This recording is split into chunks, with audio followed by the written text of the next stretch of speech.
Hey, what's going on? Jeff Ratcliffe here. The Super Bowl champion New England Patriots have given us some of the best fantasy options out there over the last decade plus, but the times, they are a-changing in New England. So let's preview for 2019 fantasy football the New England Patriots. And he's ageless. He's still at quarterback. Tom Brady's still there.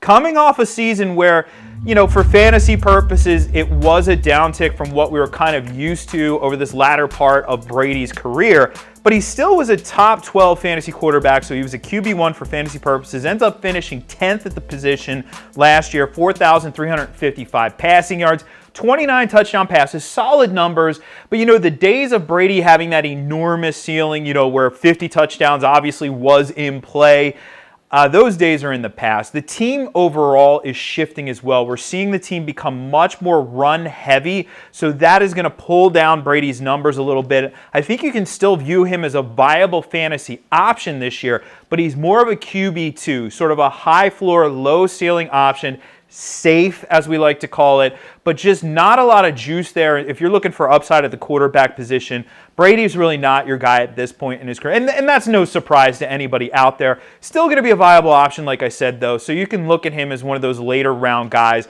But the days of Tom Brady being one of the top quarterbacks selected in fantasy football drafts, those are likely in the rearview mirror. And part of it, as I said, is the shift in the passing game. Because obviously Rob Gronkowski is out of the mix now. So that's going to have a big impact. Gronk was, yes, a tight end, but a tight end who was getting targeted heavily downfield, a huge part of that passing offense, and a guy who really helped pad Brady's passing numbers over his career. So what do we have left? I mean, we do have Julian Edelman. He's getting up there in age, 33 years old this season, but he's coming off an interesting year last year. Obviously, we know, hey, Julian Edelman in the postseason. We'll save that discussion for Sports Talk Radio.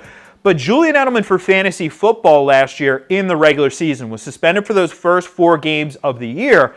But after he returned from week 5 on, Julian Edelman was the number 9 wide receiver in PPR scoring. So he was still putting up decent points.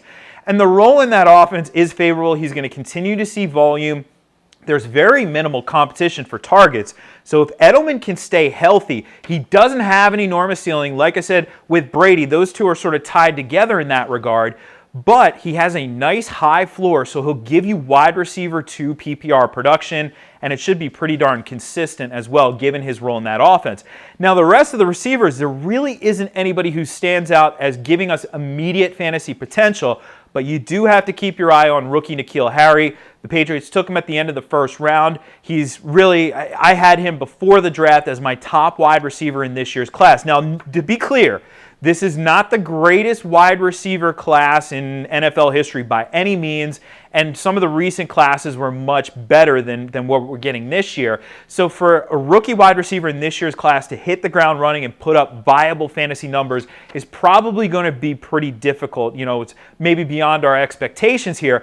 But Harry may surface at times, and what you like about Harry is he has that big body, he has the ability to get up, play above the rim, make contested catches, and that will bode positively in the red zone because, hey, Gronkowski's out of the mix, so, that's one less red zone asset for Tom Brady to take advantage of. So if Harry can get up to speed quickly, if he can get on the field, there will be weeks where he produces. For redraft fantasy leagues, that inconsistency is probably going to be frustrating, but if you play a DFS contest, he has some upside. And, of course, if you're in dynasty leagues, love me some N'Keal Harry. He's the top wide receiver, number 1 wide receiver in the 2019 rookie class. Now, I mentioned Gronk out of the mix, and, hey, that means that the tight end position is somewhat wide open. Now, the team did bring on Benjamin Watson, who's also way up there in age for the position, and he will serve a suspension to start the season, but he'll be back in week 5. There's a lot of people looking at Matt Lacoste as well. And here's the thing. There's a tendency when a team uses a position to just simply assume, okay, next man up, they're just going to continue to use the position that way. That works with some teams.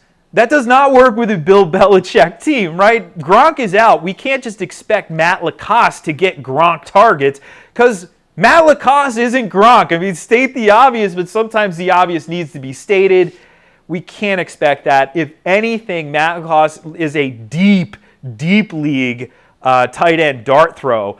But for fantasy purposes, in regular size leagues, if you're in a 12-team league, Matt Lacoste is nowhere near being drafted.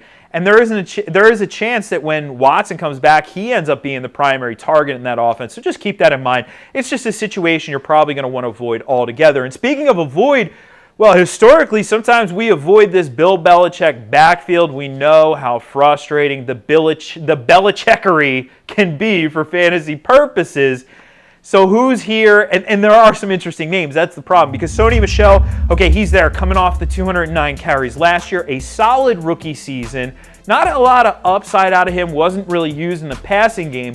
But we knew he was their primary red zone asset. Of course, Michel's offseason has been clouded by this knee injury. Really didn't get on the field in offseason activities. So we'll have to see his status in camp.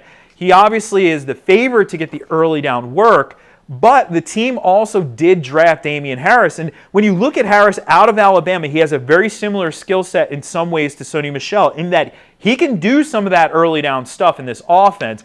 Unfortunately for Rex Burkhead, Harris being drafted likely means that Rex Burkhead might be out of the mix here. So we'll keep an eye on this situation, but expect to see some of the rookie out of Alabama, and perhaps more than just some if Sony Michel's knee is worse than we actually realize.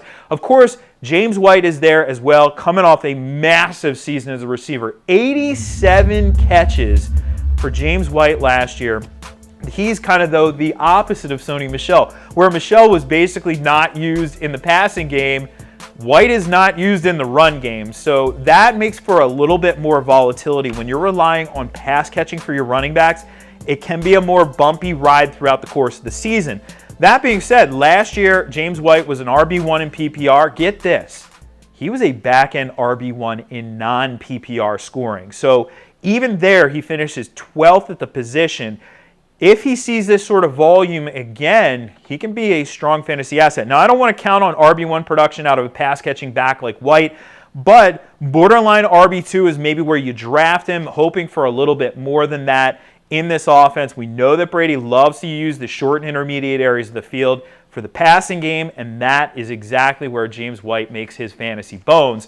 So he may have the most appeal of this bunch. Ordinarily, I would have said Sony Michel, but given the uncertainty of his knee, James White likely your best bet. But, of course, with a Bill Belichick backfield, nothing is guaranteed. Do you want to see where all of these New England Patriots players land in our fantasy rankings? You can check those out and more over at PFF.com.